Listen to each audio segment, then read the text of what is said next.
Let us define the core characteristics of the second nakshatra, Bharani. We are examining the instinct and the totem of Bharani. Falls in the sign of Aries. What loosely defines a Bharani Nakshatra? Intense and passionate, determined and obstinate, creative and artistic, strong sense of self, and it's all about transformation and regeneration. So, when we examine the instinct level of things, we might have to consider the first, fourth, fifth, eighth, and 12th houses. And if those are in Bharani, these instincts and totem's meaning plays dominantly. Let's see the intro.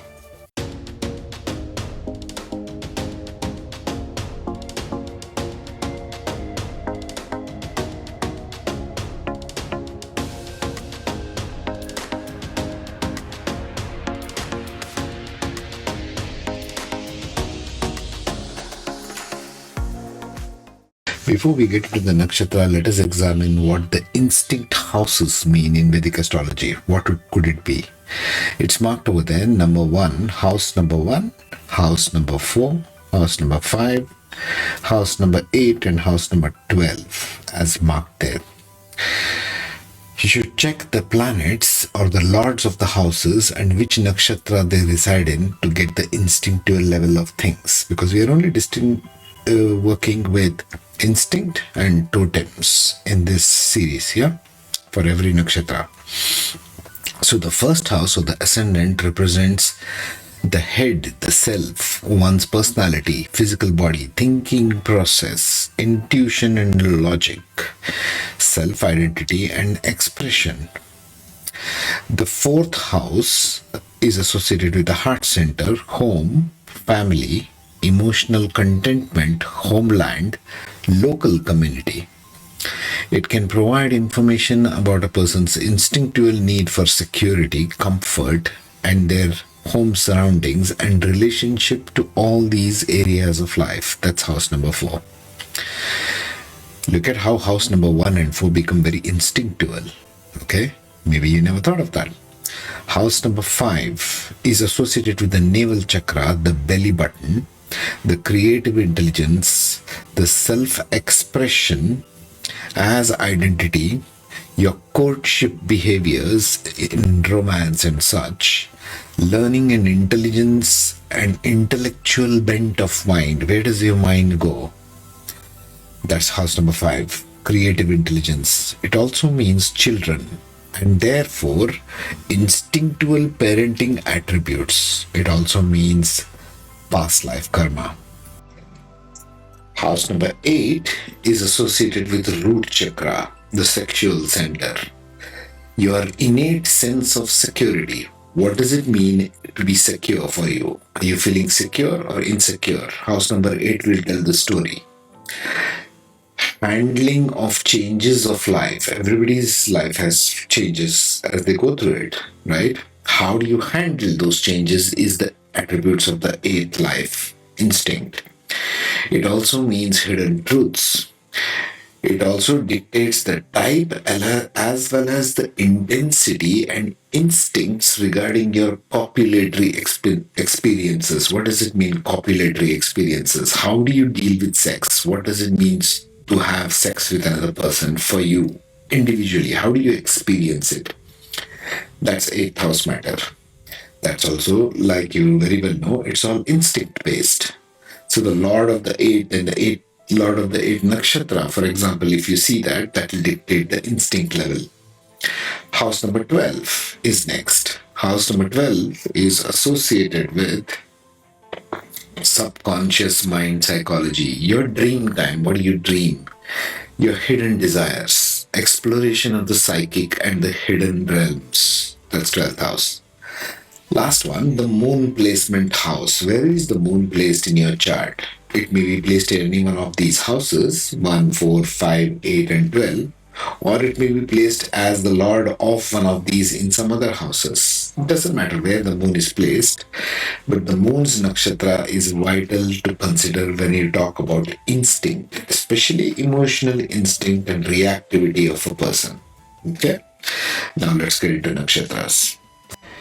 So Bharani as the second nakshatra within Aries. Let us start from the top. This portion on the left top corner defines the nakshatra characteristics, and these characteristics on the right side top define the zodiac characteristics. Always consider the nakshatra energy playing out through the zodiac into the planet, whichever is sitting in the nakshatra. This kind of helps distill out whatever is necessary, filter out the garbage, basically unnecessary stuff. So let's begin with the instinct, and everywhere I'm going to try and tie this from the nakshatra and the zodiac level into the life lesson to the instinct and to the totems below. The bottom two boxes on either side represents the totem energy, and the top two white boxes beside the animal and the bird represent the instinct as studied by biologists, zoologists. Okay, so first let's see the instinct. So Bharani is represented by the bird of crow on this side and the animal of elephant. And also remember, the symbol of Bharani is the womb. Okay, and the nakshatra energy itself is keeping respectable boundaries, bearing restraint and control in order to protect, holding the burden with responsibility. Just like the womb, it holds the child without letting it fall out in an underdeveloped stage, because it has to hold the baby through the 9 months while it develops. But it is a downward energy like the womb. So that's the bearing restraint. Bharani needs restraint and control. That's the life lesson. And its drive is to preserve, as you can see over there. Lord is Aries. Within Aries it is Mars. So if Mars is situated in Bharani, it's more driven, more powerful. Or if Sun is also sitting in Bharani, that's why Sun and Mars are exalted in Aries, right? So we'll see all these aspects, but let us begin by seeing the instinct. Crows. Instinctual scavenging. Now you got to remember, crow is a meat-eating animal. Crows have an instinctual drive to scavenge and opportunistically search for food sources. Crows are very opportunistic. Actually, all scavengers are, more so the crows. Social behavior. Crows are highly social birds, often forming large, complex family and communal groups that collaborate in foraging and defense, like a collective, like a pack energy. Intelligence and problem-solving skills. Crows are known for their instinctual intelligence and problem-solving skills, using tools and innovative methods to obtain food. They're very clever. They're very good at problem solving. Tell me if you find Bharani in your chart which is driven by any one of these instincts in the comments. It'll be interesting to study these. Nesting instinct. Crows instinctively build nests in trees, typically using twigs, leaves, and other materials. That all birds do, so we'll skip the nesting instinct as such. Vocal communication. Crows have instinctual capacity for vocal communication using various calls and vocalizations for social interactions, warnings, and coordination within their pack. So crows is basically a group energy. They love to work in groups as a pack of birds, right? That's what we can summarize there. They love to scavenge. What's the energy of scavenging? Taking remains of whatever is left over. Dead carcasses, you see, lying around of animals. They're scavengers. They clean up. There's a cleanup crew. They're very social. They're very clever. And they're very vocal. And they run in groups. You see what I'm saying? How does this tie to preserving and keeping the life lesson? Always try to tie that. Let me know in the comments if you find something from your chart. And remember, instinct when it comes to houses, as I've covered, is all about the houses 1, 4, 5, 8, and 12. It's interesting that all the moksha houses are instinctual, isn't it? Okay, back to the animal instinct. Elephant. What defines an elephant energy? Herbivorous diets. Elephants are herbivores with a natural instinct to graze on a wide variety of plant matter such as grasses, leaves, and barks.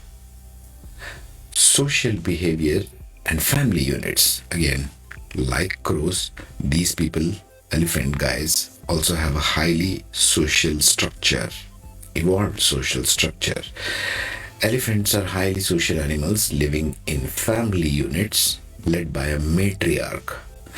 Matriarchal energy right there, womb, matriarchal energy. With strong bonds and cooperation among members. So elephants is a matriarchal driven society. That energy will be carried into Bharani Nakshatra. Migration and foraging instinct. In search of food and water, elephants often have a seasonal migrational pattern. You might have seen this in Discovery Channel, for example, right? Elephants, huge herds of them, led by the matriarch, going in search of water in the dry savanna, right, in Africa. Guided by their instinctual knowledge of environment, elephants know where the water is.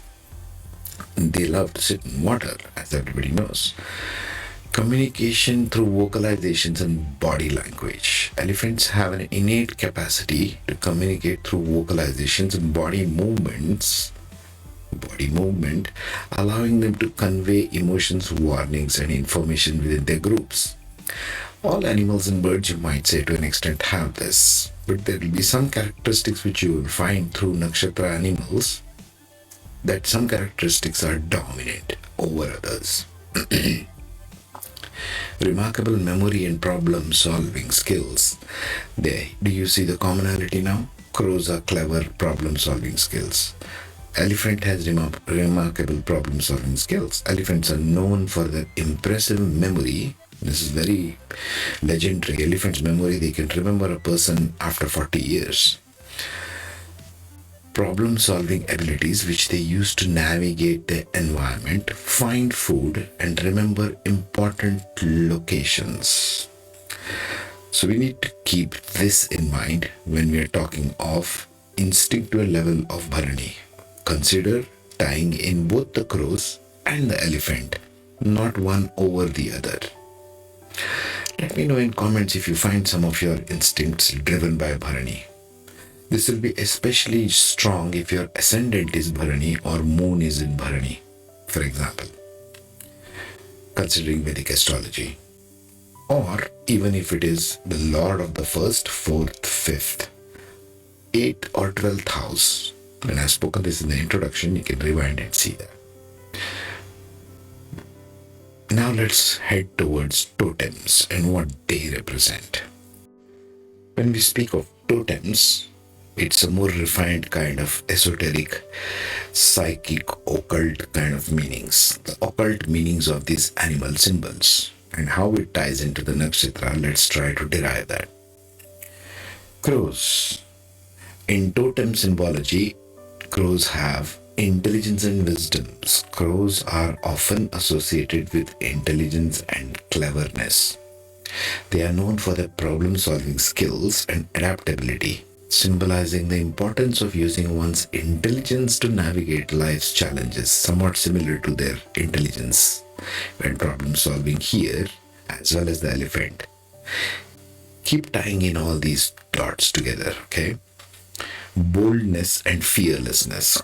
Crows are fearless birds, and their totem meaning can inspire individuals to confront their fears, take bold actions, and face adversity with courage. So courage with intelligence is one more thing that's showing up as a talent of Bharani.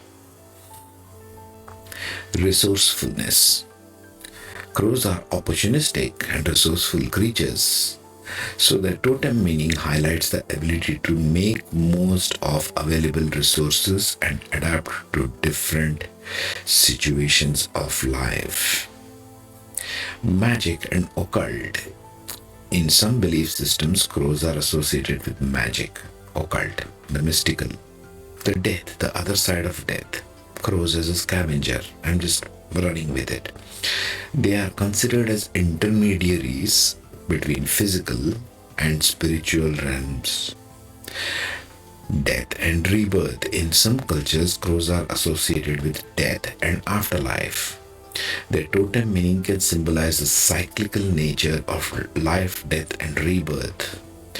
In the Hindu tradition, for example, to give food to our ancestors, typically after one of our loved ones has died, on their death anniversary, they give balls of cooked rice and feed the crows, because crows are considered as the vehicle to the other side of life, just so you know.